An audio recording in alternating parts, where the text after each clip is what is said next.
Hey dear students, in the previous video हम लोगों ने दो पार्ट में वीडियो कवर किया है। पहले वीडियो में स्ट्रक्चर्स देखा, दूसरे वाले वीडियो में हमने फीमेल एम्ब्रियोस तक हमने कंप्लीट किया है। नाउ पॉलिनेशन के आगे हम देखते हैं कि इंसेक्ट पॉलिनेटेड फ्लावर्स होते कैसे हैं, या फिर ये समझो कि वो इंसेक्ट जो पॉलिनेटेड फ्लावर्स को पॉलिनेट करते हैं उसमें से कौन सा फीचर्स है, ऐसा क्या होता है कि वो पॉलिनेट कर पाते हैं, ऐसे कौन से एजेंट्स है, कौन से फ्लावर्स है और कौन से फ्लावर्स के लिए वो इंसेक्ट्स कैपेबल होंगे, हम वो देखते हैं। नाउ सी, वो फ्लावर्स है ना जो लार्ज होंगे, कलरफुल होंगे और जिनकी खुशबू बहुत अच्छी होगी। जो कई बार होते हैं ना, रोज का ले लो या फिर लिली का ले लो, जैस्मिन का ले लो, इन सब के जो फ्लावर्स है बहुत अच्छी फ्रेग्रेंस होती है। तो ये जो फ्रेग्रेंस वाले फ्लावर रहते हैं ना, ये बहुत अट्रैक्ट करते हैं किसको? इंसेक्ट को। अब जब ये अट्रैक्ट करेंगे तो नेक्टर्स और पॉलन ग्रेन्स, ये फ्लोरल रिवॉर्ड्स रहेंगे फॉर द पॉलिनेशन। तो ये होगा, जब फ्लावर स्मॉल रहेंगे तो ये क्या फॉर्म करेंगे? इनफ्लोरेसेंस। और क्या? To make them visible. मतलब जब फ्लावर छोटे छोटे रहते हैं तो खुशबू प्रोवाइड करेंगे, खुशबू प्रोवाइड करेंगे तो वो समझ में आएगा कि हाँ उस फ्लावर से खुशबू आ रही है, उस फ्लावर से खुशबू आ रही है। तो इंसेक्ट क्या होते हैं, खुद से फिर अट्रैक्ट होकर जाते हैं कि फ्लावर्स के पास या है कहाँ, या फ्लावर्स कहाँ है। तो इस तरीके से होता है और ये विजिबली फिर होते हैं। जो फ्लावर्स फ्लाइज के थ्रू या बीटल्स के थ्रू पॉलिनेट होंगे, मतलब ऐसे फ्लावर जो फ्लाइज बीटल्स इनके थ्रू पॉलिनेटेड होंगे, ये क्या सिक्रीट करते हैं? Foul odours to attract this animals. एक ऐसी खुशबू अपने वो करते हैं, रिलीज करते हैं, एक ऐसी अडर फाउल फाउल से स्मेल वो करते हैं कि एनिमल्स को फिर वो बुला पाए कि आइए हमारे पास। और यही pollen grains are generally sticky होते हैं, ऐसे बिल्कुल चिपचिपे से होते हैं। और जब ये जब एनिमल्स आते हैं इनके कांटेक्ट में एंथर्स और स्टिग्मा के थ्रू, तो इनकी बॉडी पॉलिनेट हो जाती है and they get the pollen grains. जब ये स्टिग्मा में आती है तो इससे फिर पॉलिनेशन हो जाता है। ये पॉइंट आपको याद रखना चाहिए कि पॉलिनेशन होता कैसे है। आप समझो, कुछ प्लांट्स सेफ प्लेसेस में होते हैं जैसे जिनको फ्लोरल रिवॉर्ड्स कहा जाएगा टू ले एग्स। 2017 का क्वेश्चन है। एक एग्जांपल देखो, अमॉर्फस अमॉर्फोफेलस जो सबसे टॉलेस्ट फ्लावर होगा, लगभग 6 फीट का, है ना। Moth species and plant that is yucca, ये कभी कंप्लीट नहीं होती, इसकी साइकिल्स कभी कंप्लीट नहीं होती एक दूसरे के बिना। क्यों? क्योंकि ये जो मॉथ रहता है वो डिपॉजिट रहेगा, अपने एग को डिपॉजिट करेगा in the locule of the ovary. और यही फ्लावर फिर पॉलिनेटेड होंगे किसके थ्रू? मॉथ के थ्रू। और इनके लार्वे फिर एग्स के कांटेक्ट में आएंगे और सीड धीरे धीरे फिर seeds starts developing. Now see, कुछ इंसेक्ट जो पॉलन कंज्यूम करेंगे और नेक्टर बिना to without bringing about pollination, इनको हम बोलेंगे पॉलन या फिर हम बोलेंगे नेक्टर रॉबर्स को चुरा लें। अभी समझो आउट ब्रीडिंग डिवाइस होती क्या है। ये जो आउट ब्रीडिंग डिवाइस होगी ये समझना इंपॉर्टेंट है। जनरली देखो होता क्या है आउट ब्रीडिंग डिवाइस में, ये जो हर्माफ्रोडाइट फ्लावर्स होते हैं ये सेल्फ पॉलिनेशन करते हैं। कंटिन्यू सेल्फ पॉलिनेशन करके बार बार सेल्फ पॉलिनेशन हो रहा है तो क्या होगा? Inbreeding depression. जैसे आर्टिफिशियल हाइब्रिडाइजेशन करते थे, है ना, एनिमल्स में। तो जब बहुत ज्यादा ब्रीडिंग ब्रीडिंग ब्रीडिंग करवा रहे हैं तो इनब्रीडिंग डिप्रेशन हो जाता था, तो हमको उसको हटाना पड़ता था। तो अब सेल्फ पॉलिनेशन ज्यादा ना हो तो हमने क्या किया? क्रॉस पॉलिनेशन, जैसे हमको और अच्छी हाइब्रिड मिले और अच्छी वैरायटी मिले। जैसे सब्जियों की वैरायटी है, जैसे वैसे ही फ्लावर्स की वैरायटी है, वैसे एनिमल्स की वैरायटी है, लगभग ऐसे ही there are some devices in plants. तो एक होगा हमारा सिंक्रोनाइजेशन को अवॉइड कैसे करें। तो जहां पर पॉलन रिलीज होगा स्टिग्मा के पहले, तो वो क्या बनेगा? रिसेप्टिव। या फिर जब stigma becomes receptive before the release of the pollen, अगर पहले ही हम ये कर ले तो क्या होगा? आपका ऑटोगेमी को प्रिवेंट करेगा। अब जब ऑटोगेमी को प्रिवेंट करेगा तो सिंक्रोनाइजेशन साथ में नहीं होगा। इसका मतलब दूसरा क्या है? आप एंथर्स और स्टिग्मा को डिफरेंट डिफरेंट पोजीशन में अरेंज कर दो। तो अलग अलग पोजीशन में जब आप अरेंज कर दोगे तो भी ऑटोगेमी से प्रिवेंट करेगा। और क्या? सेल्फ इनकम्पेटिबिलिटी से बचाने के लिए, प्रॉब्लम ना आए खुद के फ्लावर्स में, अच्छा फ्लावर हो। तो एक जेनेटिकली मैकेनिज्म है to prevent self pollen from the self flower और other flower from the same plant. Fertilisation के थ्रू ये जनरली कर सकते हैं हम। एक होगा प्रोडक्शन ऑफ यूनिसेक्सुअल फ्लावर्स। यहाँ पे देखो, मेल और फीमेल फ्लावर्स में ये आपके सेम प्लांट्स में आएंगे जो मोनोशियस होंगे, कैस्टर्स, है ना, मोनोशियस प्लांट जैसे कैस्टर और बेस। ये आपकी ऑटोगेमी को प्रिवेंट करेगा लेकिन गेटोनोगेमी को नहीं प्रिवेंट करता है। यही आपका इंपॉर्टेंट है। क्या? देखो जरा, यदि मेल और फीमेल फ्लावर्स प्रेजेंट है सेम प्लांट में, जैसे कैस्टर मेज, ये मोनोशियस प्लांट्स होते हैं, मोनोशियस फ्रूट्स होंगे, तो ये ऑटोगेमी तो प्रिवेंट करेगा लेकिन गिटोनोगेमी नहीं प्रिवेंट करेगा। अगर डायशियस प्लांट्स है जैसे पपाया, तो यहाँ पे male and female flowers different plants में प्रेजेंट रहेंगे जिसको हम बोलेंगे डायशियल, और ये ऑटोगेमी और गिटोनोगेमी दोनों को प्रिवेंट करेगा। ये बहुत इंपॉर्टेंट है, वेरी इंपॉर्टेंट, दोनों ही पॉइंट बहुत इंपॉर्टेंट है। ठीक, तो आपको समझना जरूरी है। आगे देखो, पॉलन पिस्टल इंटरेक्शन कैसे होता है, देखो जरा, ये pollen tube, antipodal, pollen nuclei, एक्सेल्स, ठीक, या फिर पॉलन न्यूक्लाई के मिल्क गैमेट्स में देखो किससे जा रहा है, और ये आपकी अगेन इंटरेक्शन। नाउ सी, ये कैसी प्रोसेस है जहां पर पिस्टल अपने आप को रिकॉग्नाइज करती है कि आगे क्या होना है। ये जो पिस्टल होगा रिकॉग्नाइज करेगा, कंपैटिबल होगा, ये इनकम्पैटिबल होगा pollen through the chemical components produce by them. मतलब जो पॉलन मिला है क्या वो सर्वाइव कर पाएगा, क्या वो सर्वाइव नहीं कर पाएगा, कौन डिसाइड करेगी, आपके पिस्टल या फिर ओवरी। तो when the pollen is right type, अगर आपको पॉलन सही टाइप का मिला है तो होगा क्या, पिस्टल एक्सेप्ट करेगा और फिर पोस्ट पॉलिनेशन इवेंट्स को वो आगे जाएगा। मतलब अगर जैसे ह्यूमंस में होता है, अगर एम्ब्रियो सही है तो बेबी सही होगा, इंडिविजुअल सही डेवलप होगा, वैसे ही पॉलन में भी अगर पॉलन सही टाइप का मिला है तो फिर पॉलिनेशन अच्छा और पोस्ट पॉलिनेशन के जो इवेंट होंगे वो भी अच्छे होंगे। पॉलन ग्रेन्स जर्मिनेट होगा स्टिग्मा में और क्या प्रोड्यूस करेगा, pollen tube through the one of them of germ pores. होगा क्या, इसमें पॉलन ग्रेन्स होंगे, अब वही मूव करेंगे किसके पास, पॉलन ट्यूब के पास, और पॉलन ट्यूब ग्रो करके tissues of stigma and style to reach the ovary, ये आपकी ओवरीज के पास ये फिर ये पहुंचेगा टू द स्टिग्मा।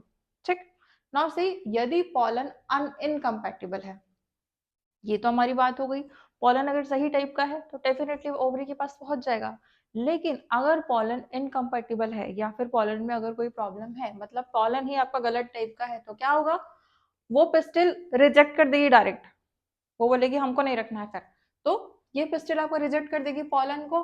क्यों, क्योंकि फिर कहीं गलत तरीके का हमारा पॉलन या फ्लावर ना आए, या कोई गलत प्रॉब्लम, कोई और डिसीज कंडीशन ना आ जाए, इस वजह से वो डायरेक्ट पहले ही रिजेक्ट कर देगी by preventing the pollen germination on the stigma और the pollen tube growth in the style की ग्रोथ फिर ना हो, इस वजह से वो पहले ही अगर रिकॉग्नाइज करके गलत टाइप का होगा तो वो पहले ही रिजेक्ट कर देगी। ठीक, align continuous dialogue between the pollen grain and the pistil results in the pistil's ability to recognize the pollen to accept it the or reject it। मतलब ये कौन डिसाइड करेगा, pollen grain और pistils दोनों के ही रिजल्ट से एक पिस्टिल्स की एक एबिलिटी है कि रिकॉग्नाइज कर पाए पॉलन के कि वो सही है या गलत है, रखना है या रिजेक्ट कर देना है। ठीक, कुछ प्लांट्स में जो पॉलन ग्रेन्स रहेंगे ये शेड हो जाएंगे टू सेल्ड कंडीशन में।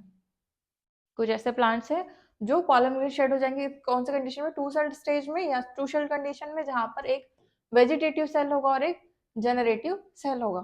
ऐसे प्लांट्स में जनरेटिव सेल्स डिवाइड होगा और क्या फॉर्म करेगा, two male gametes during the growth of the pollen tube on the stigma. लेकिन यही अगर थ्री सेल्ड कंडीशन में हुआ तो पॉलन ट्यूब्स दो मेल गैमेट को फॉर्म करेगा फ्रॉम द स्टार्टिंग, है ना।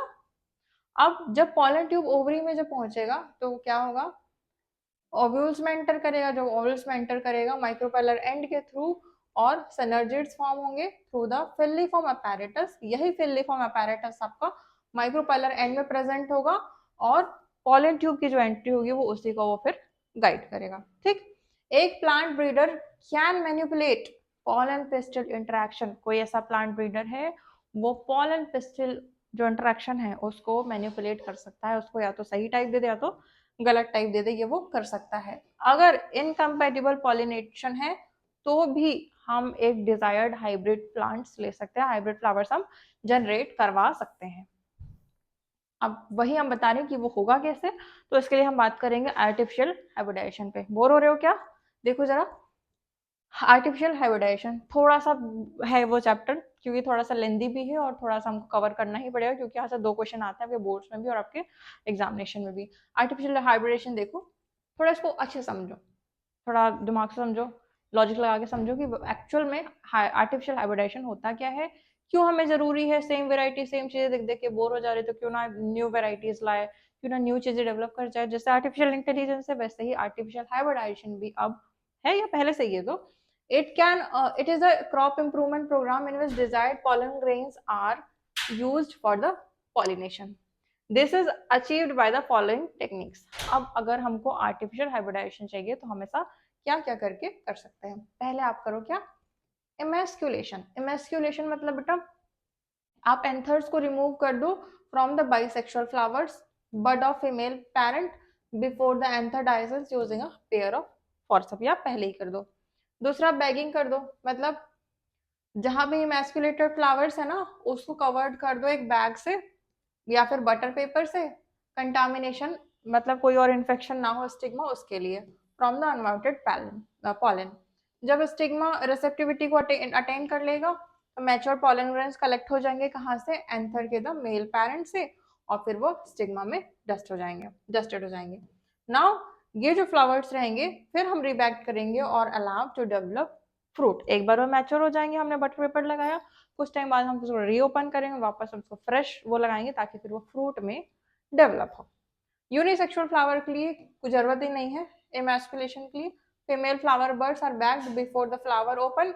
जब स्टिग्मा रिसेप्टिव बन जाएगा पॉलिनेशन कैरिड आउट होगा from the desired pollen and flowers can be rebagged again.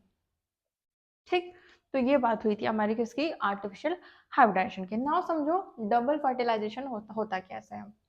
जब सिनर्जिड्स में एंट्री होगी तो पॉलन ट्यूब दो मेल गैमेट को रिलीज करेगा. अब ये जो दो मेल गैमेट रिलीज करेगा कहाँ पर? साइटोप्लाज्म ऑफ द सिनर्जिड में. एक मेल गैमेट एग सेल की तरफ जाएगा और न्यूक्लियस में फ्यूज होगा. इसी फॉर्म को हम बोलेंगे zygote, that is a diploid cell, और इसी को हम बोलेंगे सिनगैमी, है ना. इसी को हम बोलेंगे सिनगैमी. नाउ समझो जो दूसरा मेल गैमेट है वो टू पोलर न्यूक्लियाई की तरफ जाएगा, located in the central cell and fuses with them to produce a triploid that is primary endosperm nucleus that is PEN. यही भी बच्चों कंफ्यूजन होता है कि होता क्या है सिनर्जेंट सिनगैमी और ट्रिपल फ्यूजन में. देखो जरा, एक मेल जो दो मेल गैमेट है जैसे ही वो सिनर्जिड में आएगा डबल फर्टिलाइजेशन टाइम पे, तो जो दो मेल गैमेट है वो सिनर्जिड की तरफ जाएंगे और एक मेल गैमेट आपके एग सेल पे फ्यूज्ड होगा, उसको हम बोलेंगे जाइगोट. लेकिन जो दूसरा मेल गैमेट है वो कहाँ जाएगा? टू पोलर न्यूक्लियाई में, है ना, और वो फ्यूज होकर क्या फॉर्म करेगा? Triploid that is 3N, primary endosperm nucleus that is PEN. It involves fusion of 3 haploid nuclei जिसको हम बोलेंगे ट्रिपल फ्यूजन. क्या बोलेंगे? Triple fusion. अब समझो सिंस दो टाइप के फ्यूजन हो रहे हैं सिनगैमी और ट्रिपल फ्यूजन, तो ये कहाँ पर होंगे? एम्ब्रियो सेक में होंगे, और इसी को हम बोलेंगे डबल फर्टिलाइजेशन, है ना. यही आपके फ्लावरिंग प्लांट्स में एक बहुत यूनिक इवेंट्स है जिसकी वजह से आपको चीजें मिलती है हाइब्रिड तरीके से. ठीक, ये देखो जरा, degenerated synergids zygote PN, primary endosperm cell होगा ये आपका हो जाएगा PN, और ये होगा आपका degenerated antipodal cells. This is the what? Zygote, globular embryo, heart shape embryo, plumule, cotyledons, और ये आपके हो जाएंगे रेडिकल. ठीक है, ऊपर वाले सस्पेंसर आपके हो जाएंगे. देखो जरा, सेंटर सेल ट्रिपल फ्यूजन के बाद प्राइमरी एंडोस्पर्म सेल बन जाता है और एंडोस्पर्म में डेवलप होगा, जबकि जाइगोट डेवलप होगा आपका एम्ब्रियो में. आपकी इंपॉर्टेंट एक लाइन है. ना समझो पोस्ट फर्टिलाइजेशन के इवेंट्स और स्ट्रक्चर्स में हम आएंगे. कौन कौन से आपके स्ट्रक्चर्स होंगे इसको देखो जरा. इसमें हम देखेंगे एंडोस्पर्म कैसे होता है, एम्ब्रियो का development, maturation of ovules into seeds and ovaries, fruit में कैसे फॉर्म होता है या फ्रूट कैसे बनता है, कैसे मैच्योरेशन होते हैं आपकी स्टेजेस में, हम देखते हैं. एंडोस्पर्म डेवलपमेंट को देखो, जो प्राइमरी एंडोस्पर्म सेल होगा, है ना, वो डिवाइड होगा रिपीटेडली और क्या फॉर्म करेगा? Triploid endosperm tissue. यही जो आपका एंडोस्पर्म सेल्स होंगे ये filled with reserve food materials, they are used for the developing embryo. In the most common type of the embryo, that is endosperm development, यही pen क्या करेगा? Successive nuclear division form करेगा और एक free nuclei को form करेगा. इसी stage को हम बोलेंगे फ्री न्यूक्लियर एंडोस्पर्म, और the number of free nuclei vary then greatly. The formation of cell wall क्या कॉज करेगा? The formation of cell wall causes the endosperm to become cellular. लेकिन अगर कोकोनट में बात करें, देखो जरा, कोकोनट में जो सराउंडिंग व्हाइट कर्नल जो होगा वो सेलुलर एंडोस्पर्म होगा, जबकि जो सॉफ्ट वाला अंदर वाला कोकोनट वाटर होगा वो एक फ्री न्यूक्लियर एंडोस्पर्म होगा जो more than thousands of nuclei से बना रहेगा। कोकोनट देखा है, कोकोनट में जो अंदर जो पानी वाला हिस्सा है वो क्या कहलाएगा आपका फ्री न्यूक्लियर एंडोस्पर्म, लेकिन जो ऊपर वाला हिस्सा होगा वो क्या कहलाएगा व्हाइट कर्नल जो आपका सेलुलर एंडोस्पर्म होगा। Now see the embryo development. जब एम्ब्रियो डेवलप होता है तो होता क्या है और एम्ब्रियो डेवलपमेंट होता कैसे, सोचिए देखो जरा। ये जो एम्ब्रियो रहेगा डेवलप होगा माइक्रोपेलर एंड में, कहाँ के एम्ब्रियो सेक में जहां पर जाइगोट सिचुएटेड है। मोस्ट जाइगोट डिवाइड होगा सिर्फ कब, जब फॉर्मेशन हो जाएगा किसका, कुछ अमाउंट ऑफ एंडोस्पर्म जब बन जाएगा, फॉर्म हो जाएगा तब। इसी को बोलेंगे हम nutrition to develop the embryo. इसी के बाद वो न्यूट्रिशन प्रोवाइड करेगा, क्यों, क्योंकि एम्ब्रियो को फिर आपको डेवलप भी तो करना है। तो द सीड्स डिफर ग्रेटली, तो जो एम्ब्रियोजेनी होगा that is early development is similar in the monocots and dicots. यही जो जाइगोट रहेगा वो प्रो एम्ब्रियो को राइज देगा, प्रो एम्ब्रियो में फॉर्म होगा और subsequently to the globular heart shape mature embryo form होगा, जो हमने अभी ऊपर देखा था। देखो जरा,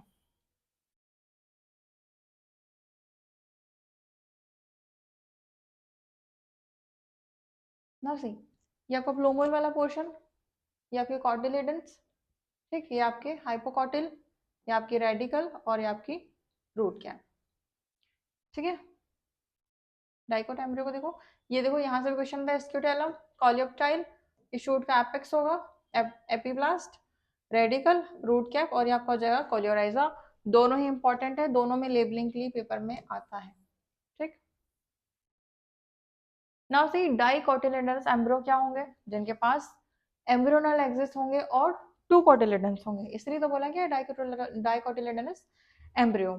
ये जो एम्ब्रियोनल एक्सिस का पोर्शन होगा above the level of cotyledon is the epicotyl, जो टर्मिनेट होगा और क्या फॉर्म करेगा प्लूमल, दैट इज स्टेम का टिप। और वो जो सिलेंड्रिकल पोर्शन होगा below the level of cotyledons is hypocotyl that terminates with the radicle, that is root tip. The root tip is covered with the root cap. ये जरूरी है कि at least आपको पता होना चाहिए it has an embryonal axis और to cotyledons आपके होंगे। मोनोकोटिलेडनस की बात करें तो जिसमें सिर्फ वन कोटिलेडन होंगे, है ना। और ग्रास फैमिली में कोटिलेडन को ही हम क्या बोलेंगे, स्क्यूटेलम। ये होंगे आपके, it is situated lateral to the embryonal axis as its lower end होगा क्या, embryonal axis has the radicle and root cap enclosed with the coleorhiza, that is an undifferentiated sheath। होगा क्या कि ये जो पोर्शन रहेगा आपका एम्ब्रियोनल एक्सिस का above the level of attachment of this scutellum is the epicotyl, ठीक, जिसके पास शूट एपेक्स होगा और कुछ लीफ प्राइमोडिया होंगे जो किससे एनक्लोज्ड होंगे, कोलियोप्टाइल से, अ होलो फोलियर स्ट्रक्चर। देखो जरा, सीड फ्रॉम ओव्यूल, ये आपके कॉटिलेडन्स है और ये माइक्रोपाइल है। इधर देखो ये आपका सीड कोट है, ओपन करके जब हम देखेंगे तो ये आपको कॉटिलेडन होंगे एंडोस्पर्म, ये आपके हाइपोकॉटिल, शूट, एपिकल मेरिस्टम में रूट टिप। इसको देखो जरा, ये दिख रहा है, ये मेज का एक वो है, मेज में देखो ये ऊपर वाला pericarp, endosperm, scutellum, coleoptile, plumule, radicle और कोलियोराइजा, ये एक इंपॉर्टेंट है, यहाँ से भी लेबलिंग आती है, ठीक। देखो स्ट्रॉबेरी का अंदर वाला जो पोर्शन है क्लीन फ्रेश थैलेमस, ऊपर वाला आपका एक्ने। ये देखो ये एप्पल का पोर्शन दिख रहा है इसका, और ये वाला जो पोर्शन होगा जो हम फ्रेशली जो एडिबल है दैट इज थैलेमस, अंदर वाले सीट, उसके अंदर देखो और एंडोकार्प और उसके ऊपर वाला मीजोकार्प। ये देखो जरा, ये सीट कोट है, cotyledon, shoot apical meristem, hypocotyledon axis, root tip और एंडोस्पर्म, ठीक। ना सीड को समझो, seed is the fertilised ovule formation. Seed क्या है, एक फर्टिलाइज्ड ओव्यूल है जो फॉर्म्ड होगा फ्रूट्स के अंदर, है ना। फ्रूट के बाहर तो सीड नहीं होता, फ्रूट के अंदर होगा। होगा कैसे, it is the final product of the sexual reproduction. It consist of seed coats, cotyledons and an embryo axis. The cotyledons are simple, generally thick and swollen, क्यों, due to the storage of food जो legumes में होगा। Mature seeds जो बहुत अच्छे mature हो जाते हैं वो जनरली टू टाइप्स के होंगे, कैसे, एक होगा आपका एल्ब्यूमिनस और दूसरा होगा आपका नॉन एल्ब्यूमिनस। एल्ब्यूमिनस देखो जरा कैसे होगा, ये जो आपका एल्ब्यूमिनस सीड होगा it retain a part of endosperm as it is not completely used up during the embryo development. ये ऐसा प्लांट, ये एक ऐसा सीड फॉर्मेशन जो फॉर्मेशन के टाइम पे कंप्लीटली यूज नहीं हुआ होगा, जैसे व्हीट, मेज, बार्ली, कैस्टर, कोकोनट, सनफ्लावर। इसके आप क्या याद रखेंगे एग्जाम्पल। नॉन एल्ब्यूमिनस प्लांट कौन से होंगे आपके, जो कंप्लीटली कंज्यूम्ड हुआ होगा ड्यूरिंग द एम्ब्रियो डेवलपमेंट, वो आपके हो जाएंगे non albuminous seed, that is P, groundnut and beans. ठीक। ऑयल की अगर बात करें, oil reserve from groundnut, it is presently in cotyledons, occasionally in some seeds, that is black pepper, beet, etc. Remnants of nucellus are also persistent, it is called perisperm। ठीक। Integuments of ovules की अगर बात करें, तो जो ovules के integuments रहेंगे वो आपके हार्डन रहेंगे, टफ एंड प्रोटेक्टिव रहेंगे, जिसको हम बोलेंगे सीड कोट। जैसे अगर हम उसकी बात करें आपके मैंगो की, तो मैंगो जब आप खाते हैं तो उसके ऊपर एक टफ सी कोटिंग होती है और उसके अंदर अगेन एक सीड होता है। तो दिस इज व्हाट, वो जो हार्डन वाला जो सीड होगा वो होगा आपका इंटेग्यूमेंट्स ऑफ ओव्यूल्स, जो हार्ड रहेंगे, टफ प्रोटेक्टिव, सीड कोट रहेगी। उसके अंदर अगेन स्मॉलर पोल्स होंगे जिनके पास O2 and water enter to the seed during the germination के टाइम पे वो फिर और फॉर्म होते हैं अच्छे।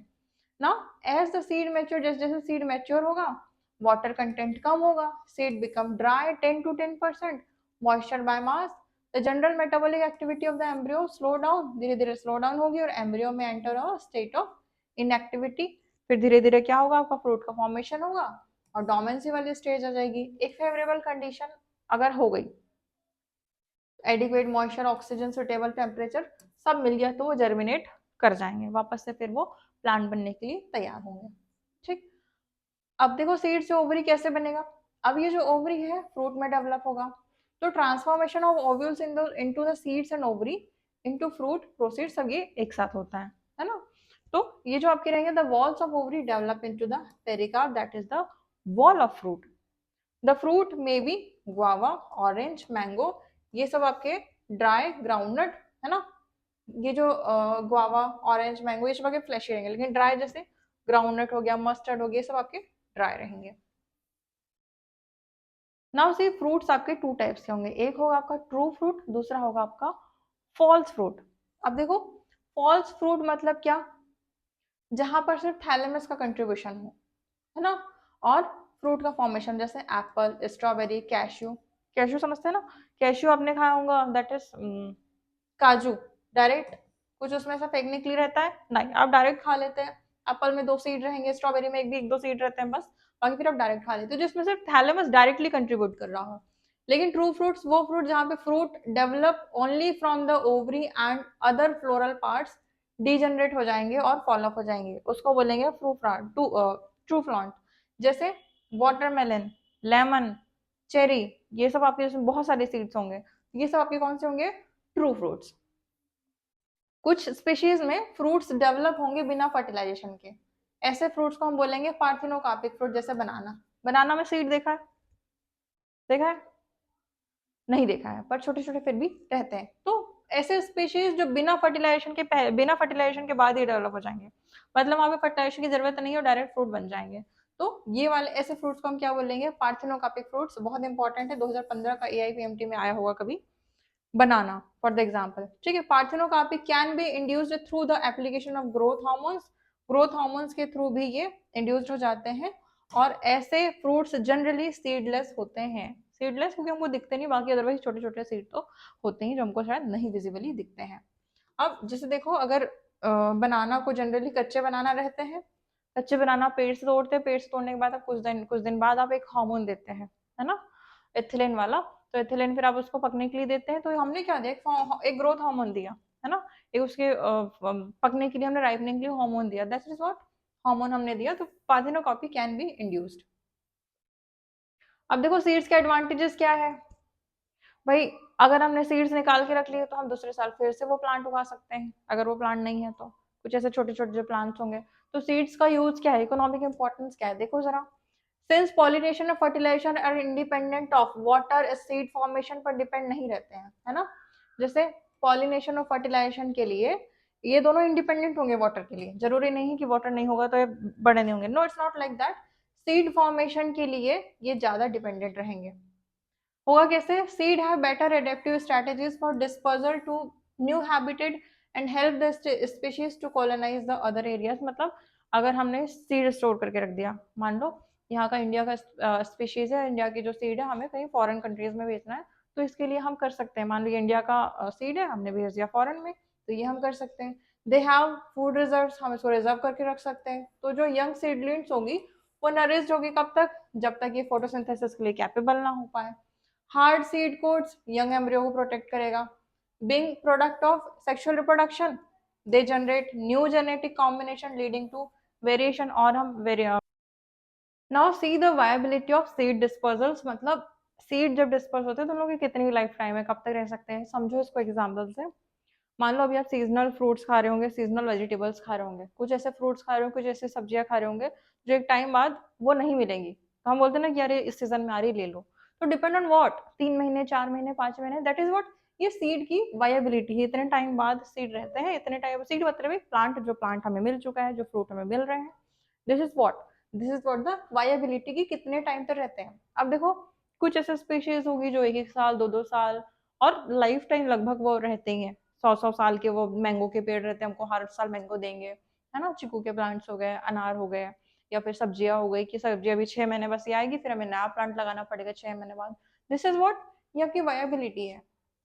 कि कुछ ऐसे स्पीशीज जो कुछ महीने में अपनी वायबिलिटी लूज कर देंगे, कुछ ऐसे जो सेवरल ईयर्स तक रहेंगे। अब 100 ईयर्स तक रहेगा कौन सा, ये आपको ओल्डेस्ट सबसे पुराना आपका ल्यूपाइन का प्लांट है ना, आर्कटिक टुंड्रा में होगा। सीड जर्मिनेटेड फ्लावर प्लांट, ये आपका देखो लगभग इसका रिकॉर्ड है 10,000 ईयर्स तक ये डोमेंसी वो करता है, फ्लावर बाद देता है ना। फिर देखो 2000 ईयर्स में ओल्ड विजिबल सीड, जैसे डेट पाम की बात करें, फियोनिक्स की, है ना, discovered during the archaeological excavation of at king Herod's palace near the Dead Sea के पास ये लगभग होता है। ठीक है। In some plants fruits contain very large number of seed, जैसे ऑर्किड, है ना, Orobanche and Striga fruits are one of the such category, जहां पर फ्रूट्स को थाउजेंड ऑफ टाइनी छोटे छोटे सीड्स में होते हैं। अभी देखो apomixis and poly embryony. Apomixis मतलब क्या और पॉली एम्ब्रियोनी मतलब क्या। एम्ब्रियोनी मतलब एक से ज्यादा एम्ब्रियन, पॉली एम्ब्रियन। एपोमिक्सिस मतलब जहां पर सीड्स का प्रोडक्शन तो होगा लेकिन फर्टिलाइजेशन नहीं होगा, मतलब without the presence of fertilisation it is known as what, apomixis. कुछ स्पीशीज जैसे एस्ट्रेसियन ग्रासेस 2016 में आया हुआ था। It is a form of asexual reproduction that mimics the sexual reproduction. Sexual reproduction के जैसे ही होगा, but what will happen without the use of fertilization, and it form what, asexual reproduction. Now development of apomictic seeds कैसे होगा, कुछ species में जो diploid egg cell रहेगा वो फॉर्म होगा without reduction division and develop into the embryo without fertilisation. बहुत सारी स्पीशीज में मैनी सिट्रस एंड मैंगो की वैरायटी में सम ऑफ द न्यूक्लियर या nucellar cells surrounding the embryo sac divide, protrude into the embryo sac and develop into the embryos. In such species, each ovule contains many embryos. ठीक, occurrence of more than one embryo in a seed is called polyembryony. ठीक, अब देखो इसका importance क्या है hybrid seed industry में। यदि हम हाइब्रिड तरीके से सीड्स को कलेक्ट करते हैं या फिर हम डिफरेंट डिफरेंट सीड्स की वैरायटी को रखते हैं, तो हमें डिफरेंट टाइप की वैरायटी हमें मिलेगी, प्लांट्स की डिफरेंट टाइप के हमें फ्रूट मिलेंगे। This is what, if the seed collected from the hybrid, है ना, हाइब्रिड हाइब्रिड तरीके से हम इसे सोन करते हैं, उगाते हैं, तो plant in the progeny will segregate and lose their hybrid characters. Production of hybrid seeds is costly, तो cost of hybrid seeds is also expensive for the farmers, है ना। अगर हम इसे लेते हैं तो वो पहले से स्टोर करके रखते हैं।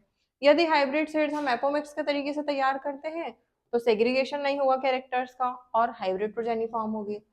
तो होगा क्या, फार्मर्स क्या करते हैं, हाइब्रिड सीड्स को रखते हैं और नए क्रॉप हमेशा के लिए, फिर वो जैसे इस साल उगा लिए, फिर हमें वापस से सीड मिल गई, फिर वो नेक्स्ट ईयर उगाएंगे, फिर नेक्स्ट ईयर, तो ये प्रोसेस लाइफ साइकिल चलती रहती है, क्योंकि सभी के लिए मार्केट से बार बार हमेशा लेना, परचेस करना इतना कॉस्टली भी होता है, तो नहीं कर पाते, अफोर्ड नहीं कर पाते हैं। ठीक है, तो ये थी हमारी सेक्सुअल रिप्रोडक्शन फ्लावरिंग प्लांट्स। हमने इसको 3 वीडियो में कवर किया है, 3 पार्ट में बेसिकली कवर किया है। अगर आप इतना भी कवर कर लेते हैं अपने एग्जामिनेशन के लिए, तो हम इतना कंसेप्ट वगैरह हमने बहुत सारी जगह से प्रेजेंटेशन तैयार हुआ है, बहुत सारी वीडियो से, बहुत सारी कंटेंट से और बहुत सारी बुक्स से इसको तैयार किया गया है। तो मेक श्योर अगर आप इतना भी कर लेते तो सफिशिएंट है। बहुत अच्छी ये आपकी वीडियो रही थी। क्लियर? इतना भी आप कर लेते हैं और फिर आप पीवाईक्यू लगाइए, आपका चैप्टर हो जाएगा। Clear? Wishing all the best. Good luck.